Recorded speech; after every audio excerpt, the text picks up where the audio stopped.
नमस्कार। RN TV national में आपका स्वागत है और मैं हूं आपके साथ सुमन पाल। बुलेटिन की शुरुआत करते हैं बड़ी खबरों के साथ। उत्तराखंड के मुख्यमंत्री पुष्कर सिंह धामी ने विंटर कार्निवल कार्यक्रम को संबोधित करते हुए कहा कि खटीमा उनके लिए सिर्फ एक विधानसभा क्षेत्र या राजनीतिक स्थान नहीं, बल्कि उनका घर, कर्मस्थल और पहचान है। उन्होंने कहा कि सार्वजनिक जीवन की उनकी यात्रा की शुरुआत भी यहीं से हुई थी और मुख्यमंत्री ने बताया कि राज्य सरकार ने खटीमा में स्वास्थ्य, शिक्षा, पेयजल और बुनियादी ढांचे को मजबूत करने के लिए कई ठोस कदम उठाए हैं।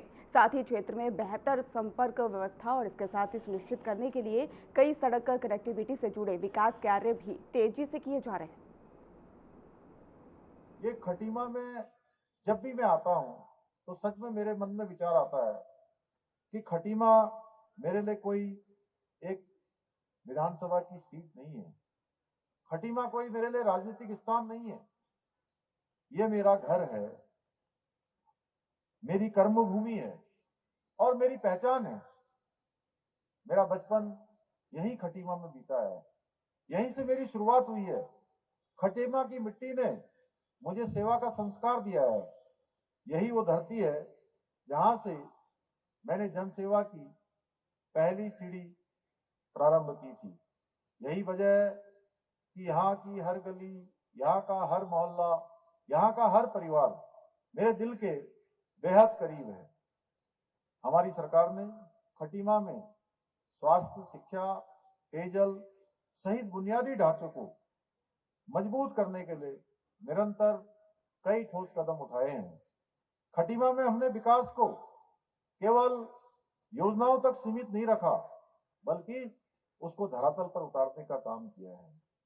हमने जहां एक और पूरे इस क्षेत्र में कनेक्टिविटी को बेहतर बनाने के लिए खटीमा बाईपास, नौसर पुल का निर्माण और वहीं पूरे क्षेत्र में चाहे वो खटीमा के अंदर से जाने वाला हमारे सड़क का आधुनिकीकरण होना हो या आसपास के क्षेत्रों में अनेक सड़कों का निर्माण कार्य होना हो।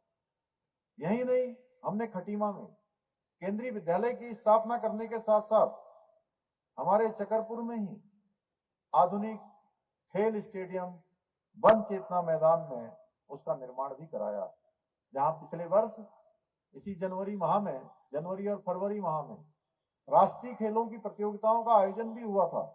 इसके अलावा जहां एक और खटीमा में आधुनिक ITI, पॉलिटेक्निक कॉलेज, 100 बेड के नए अस्पताल परिसर का निर्माण कर बुनियादी सुविधाओं को मजबूत किया है, वहीं विद्यार्थियों के लिए साथी केंद्र की स्थापना करने के साथ ही औद्योगिक विकास को गति देने के लिए यहाँ पर अनेक कामों को आगे बढ़ाया जा रहा है।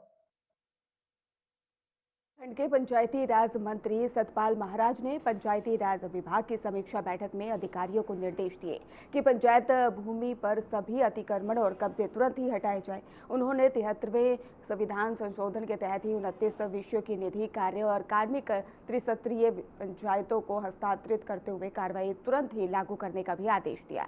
मंत्री महाराज ने कहा कि 15वें वित्त आयोग से राज्य को 2813 करोड़ की धनराशि प्राप्त हुई, जिससे कि 1362 पंचायत भवन बनाए गए। सरकार का लक्ष्य 2030 तक ही कुल 1953 पंचायत भवन निर्माण का है। उन्होंने नवनिर्वाचित ग्राम प्रधानों और महिला प्रतिनिधियों के परीक्षण पर भी जोर दिया है।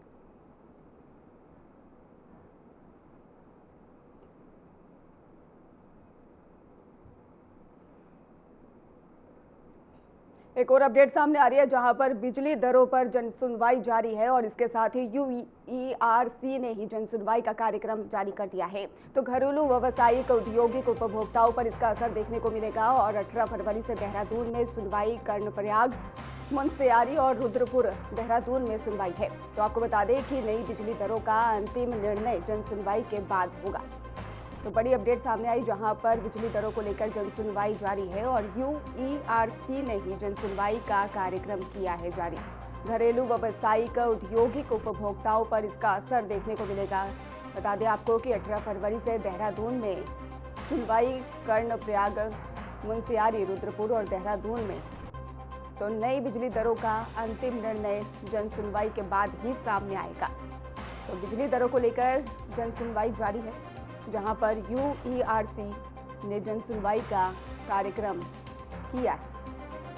तो घरेलू व्यावसायिक और औद्योगिक उपभोक्ताओं पर इसका खास असर देखने को मिल सकता है। इसके साथ ही आपको जानकारी दे दें कि 18 फरवरी से देहरादून में सुनवाई कर्णप्रयाग, मुनस्यारी और रुद्रपुर देहरादून में है और नई बिजली दरों का अंतिम निर्णय भी जनसुनवाई के बाद ही लिया जाएगा। तो यूईआरसी ने जनसुनवाई का कार्यक्रम जारी किया और इसी खबर पर हमारे साथ आशीष डोभाल हमारे साथ जुड़ चुके हैं। आशीष डोभाल, बिजली दरों को लेकर जनसुनवाई है, क्या खास हो सकता है इसमें?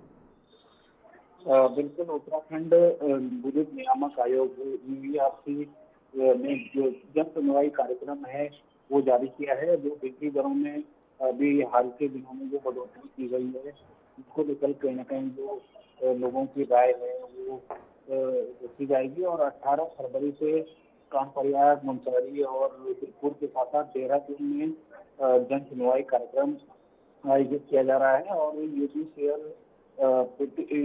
हो चाहे पेट्रोल हो, यूजीवीएल हो, इनकी तमाम जो जन सुनवाई है उस शिकायतों की जन सुनवाई की जाएगी और आम जनता के साथ साथ जो तमाम जो संस्थाएं होती हैं उनके भी सुझाव और आपत्तियां ली जाएंगी।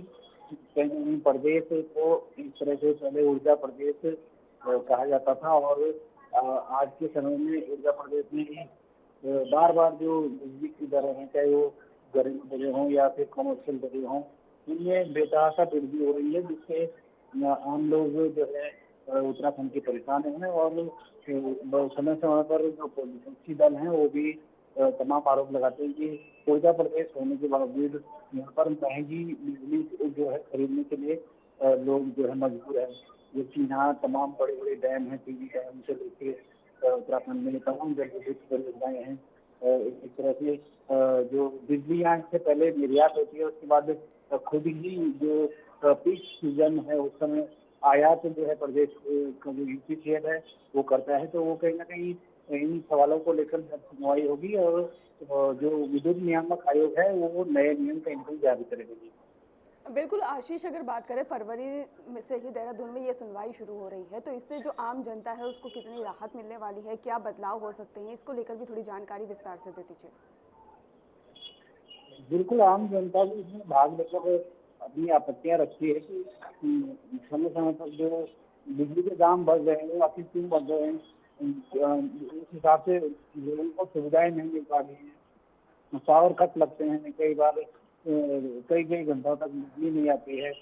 तो इन सब चीजों को लेके 18 फरवरी को ये जन सुनवाई जो कर्णप्रयाग के साथ मुनस्यारी, रुद्रपुर और देहरादून में एक साथ होने जा रही है। तो पूरे प्रदेश भर के लोग इसमें जो है शामिल होंगे और अपनी जो शिकायतें हैं, जो दरों को लेकर हैं, सिंचाई सुविधाओं को लेकर है, इसमें जो है वो सब रखा जाएगा। और जो यूईआरसी के जो अधिकारी हैं तमाम वो जो है मौके पर मौजूद रहेंगे और उनको जो है शिवपुर के साथ साथ जो उत्तराखंड पावर कॉर्पोरेशन लिमिटेड है वो भी वहाँ पर जो है मौजूद रहेंगे। जी आशीष, आपका फिलहाल धन्यवाद इस खबर पर हमारे को जानकारी देने के लिए, लेकिन आप आगे भी हमारे साथ बने रहिए, फिर से आपसे अपडेट लेंगे। एक और अपडेट आपको दे दें, जहां पर उत्तराखंड में विस चुनाव की तैयारी तेज कर दी गई है। बीजेपी कोर कमेटी की 14 फरवरी को बैठक है और इसके साथ ही दून में होगी ये अहम बैठक। संगठन की समीक्षा के लिए अहम बैठक होगी। तो बड़ी जानकारी सामने आ रही है, जहां पर प्रदेश बीजेपी ने आगामी विधानसभा चुनाव की तैयारियां तेज कर दी हैं। इसके लिए बीजेपी की कोर कमेटी की बैठक 14 फरवरी को पूर्व राष्ट्रीय अध्यक्ष जेपी नड्डा की अध्यक्षता में देहरादून में होने जा रही है। इसके लिए 1-2 दिन में कोर कमेटी की घोषणा की जाएगी और बीजेपी कोर कमेटी की बैठक बीच चुनाव के लिए रणनीति के रूप में अहम मानी जा रही है। तो इसकी महत्ता कई स्तरों पर ही होती है और कोर कमेटी में राज्य से जुड़े बड़े राजनीतिक मामलों जैसे गठबंधन, प्रमुख अभियानों की दिशा और संगठनात्मक प्राथमिकताओं पर भी मंथन किया जाएगा। तो विधानसभा चुनाव से पहले कोर कमेटी सीट वार रणनीति, उम्मीदवारों के चयन की रूपरेखा और प्रचार के मुद्दे, कमजोर मजबूत क्षेत्रों पर चर्चा की जाएगी। और इसके साथ ही आपको जानकारी दे दें कि जिला मंडल और बूथ स्तर तक की समीक्षा की जाएगी। उत्तराखंड में विस चुनाव की तैयारियां फिलहाल तेज नजर आ रही। बीजेपी कोर कमेटी की 14 फरवरी को बैठक है, दून में ये अहम बैठक होने जा रही है। इसके साथ ही आपको बता दें, बैठक की अध्यक्षता नड्डा करेंगे, जेपी नड्डा। और इसी को लेकर हमारे साथ हमारे सहयोगी आशीष डोभाल हमारे साथ जुड़े हुए हैं। आशीष डोभाल, अहम माना जा रहा है चुनाव की रणनीति तैयार करने को लेकर, क्या खास हो सकता है बीजेपी की कोर कमेटी बैठक में? बिल्कुल सुमन, जो 2027 में यहाँ पर विधानसभा चुनाव होने हैं और समय काफी अभी से जो है कहीं कहीं उल्टी गिनती एक तरह से चुनाव की शुरू हो गई है और सभी पार्टियां अपनी अपनी इस वक्त से तैयारियां कर रही हैं और जो प्रमुख सत्तासीन पार्टी है भाजपा, उसमें भी जो है अपने तमाम जो पन्ना प्रमुख से लेकर जो ऊपर तक के जो पदाधिकारी हैं, कार्यकर्ता हैं, उनको एक बार फिर से जो है चुनाव में लगने के लिए कहीं ना कहीं नीतियां बनाई जा रही, बैठकें की जा रही है और इसी बैठक को देखते हुए जो 14 फरवरी की बैठक है उसमें कहीं न कहीं माना जा रहा है और उसमें पूर्व राष्ट्रीय अध्यक्ष जेपी नड्डा की अध्यक्षता में ये बैठक होगी और जो तमाम जो क्षेत्र हैं उत्तराखंड के, कहाँ कहाँ पर पार्टी कमजोर है, कहाँ कहाँ पर कार्य करने की जरूरत है, वो सब चीजें जो है कहीं न कहीं इसमें निर्णय लिया जाएगा। इसमें जिला स्तर हो, चाहे मंडल स्तर हो या बूथ स्तर की जो है समीक्षा की जाएगी और जो सरकार के जो तमाम विकास कार्य हैं, चाहे केंद्र के कार्य हो, चाहे प्रदेश के जो सरकार के कार्य हैं, वो संगठन और कार्यकर्ता कहीं कहीं तालमेल बैठा के जनता के बीच जाएंगे और आने वाले जो विधानसभा चुनाव है उसमें कहीं ना कहीं और अच्छे जो मत हैं, वोट है या फिर संख्या बल के साथ कहीं ना कहीं जीतने की तैयारी भाजपा जो है उत्तराखंड में कर रही है। बिल्कुल आशीष, अगर बात करें बैठक में कौन कौन दिग्गज शामिल होने वाले हैं, उसको लेकर जानकारी अभी तक सामने आ पाई है?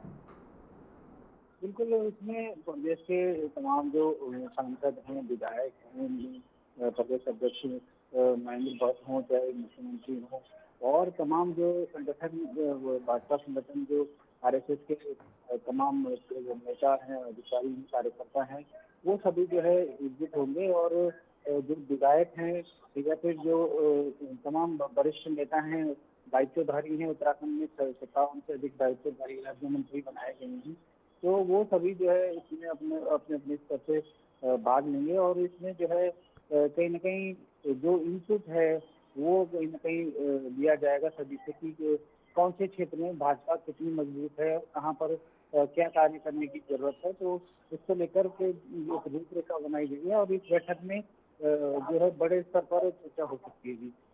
जी आशीष, आपका बहुत बहुत धन्यवाद हमारे साथ जुड़ने के लिए और अहम जानकारी देने के लिए। उत्तराखंड में कानून व्यवस्था को लेकर कांग्रेस लगातार सवाल उठा रही है। वहीं पर हालिया दिनों में हुई घटनाएं सामने आई हैं। बीते रोज हुए पत्रकार हेम भट्ट पर हमले को लेकर कांग्रेस ने कानून व्यवस्था पर सवाल खड़े किए हैं। कांग्रेस प्रवक्ता सुजाता पॉल ने कहा है कि कानून व्यवस्था पूरी तरह से चरमराई हुई है। आए दिन लड़कियों पर हमले हो रहे हैं और अब तक पत्रकारों पर भी हमले होने लगे हैं। और वहीं पर धर्मपुर से विधायक और बीजेपी की प्रवक्ता विनोद चमोली ने कहा कि सरकार इन घटनाओं को लेकर गंभीर है और पुलिसिंग बढ़ाने के लिए कार्य किया जा रहा है ताकि इस तरह की आपराधिक घटनाओं को अंकुश लगाया जा सके।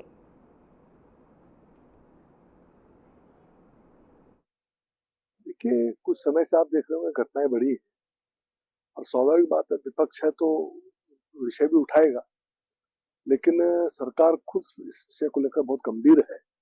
बैठकों का दौर चल रहा है और हम चाहते हैं कि पुलिसिंग थोड़ा प्रभावी हो जाए।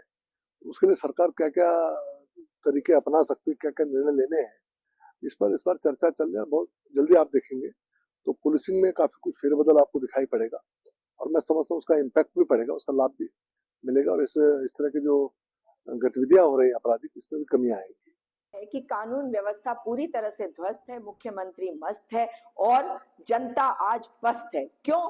क्योंकि जिस तरह से कानून व्यवस्था खराब हो रही है, कभी लड़कियों के ऊपर हमले हो जा रहे हैं, उनकी हत्याएं हो जा रही है, कोई किसी हथियार से हत्या कर देता है, कोई गोली मार देता है, कोई चापड़ का इस्तेमाल कर देता है।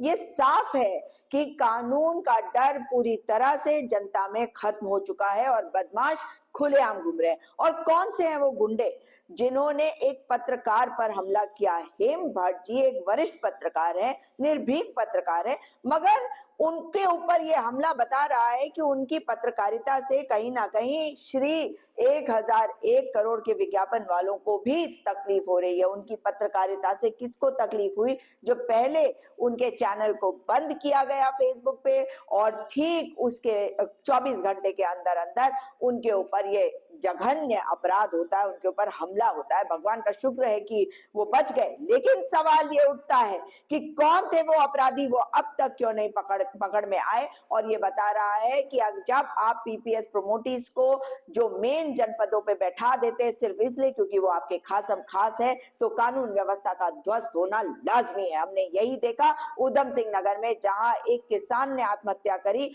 और आरोप पुलिस वालों पे लगाया। हमने देखा वहां पर दीपक अग्रवाल ने आत्महत्या करी थी, वहां अनूप अग्रवाल गायब हो गए। और मुख्यमंत्री को समझना चाहिए कि अरविंद पांडे जी ने भी इन मुद्दों को उठाया है। मगर अंकिता भंडारी की हत्या के बाद से अब तक जैसे वीआईपी को बचाया गया है, वैसे ही संरक्षण दे रही है ये सरकार उन अपराधियों को। इसी कारण से वो खुलेआम घूम रहे हैं और बिना किसी डर के हमले कर रहे हैं, हत्याएं कर रहे हैं। जैसे कोर्ट द्वार में भीड़ जाती है, लोगों को कहती है नाम बदल दो, क्या लाइसेंस दे रखा है मुख्यमंत्री ने? मगर क्या करें, जो मुख्यमंत्री centre for the study of organised hate के इंडिया हेट लैब्स में नंबर 1 है भारत में, उनका तो काम ही है, वो कहते हैं कि मुझे कोई फर्क नहीं पड़ता है। इसलिए आप क्या लोगों को मरवा देंगे? अब सवाल उठता है कि मुख्यमंत्री जब नाकाम है, विफल है, तो उनका जाना जरूरी है। देहरादून के परेड मैदान के नजदीक में महागठबंधन की बड़ी महापंचायत आयोजित की गई, जिसमें कि भारी भीड़ जुटी और सड़क पर सैकड़ों लोग बैठे नजर आए। सुरक्षा के लिए बड़ी संख्या में पुलिस बल तैनात किया गया। महापंचायत का आयोजन अंकिता भंडारी हत्याकांड के विरोध में किया गया। लोग इंसाफ की मांग कर रहे हैं और घटना के जिम्मेदारों के खिलाफ सख्त कार्रवाई की मांग कर रहे हैं। यह कार्यक्रम समाज के कई वर्गों और राजनीतिक दलों के लोगों की भागीदारी से संपन्न हो रहा है।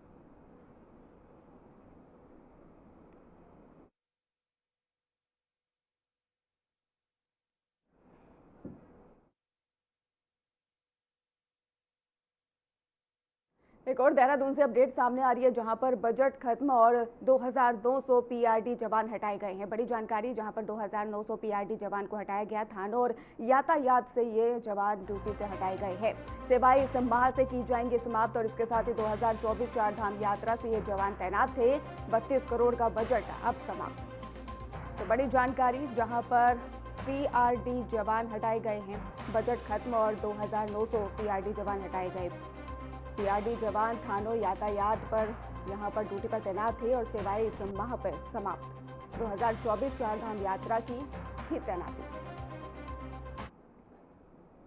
देहरादून पुलिस ने नेहरू कॉलोनी थाना क्षेत्र से उपेंद्र सिंह थापा को गिरफ्तार किया है। वो पर बताया जा रहा है कि फिनलैंड में नौकरी दिलाने का झांसा देकर लोगों से करीब 1 करोड़ 20 लाख रुपए हड़प चुका था।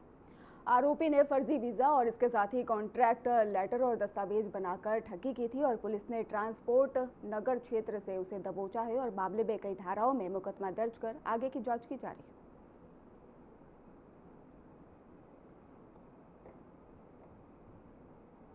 देहरादून के चंद्रनगर में 3 मेडिकल स्टोर्स में गंदगी और लापरवाही मिलने पर उत्तराखंड राज्य विधिक सेवा प्राधिकरण ने कार्रवाई की है।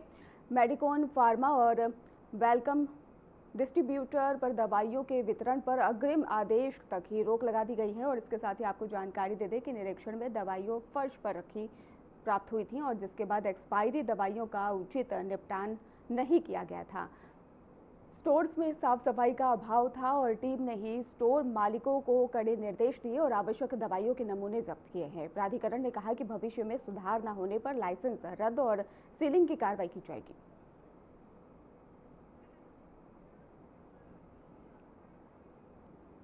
फिलहाल खास बुलेटिन में बस इतना ही। आप देखते रहिए RNTV नेशनल।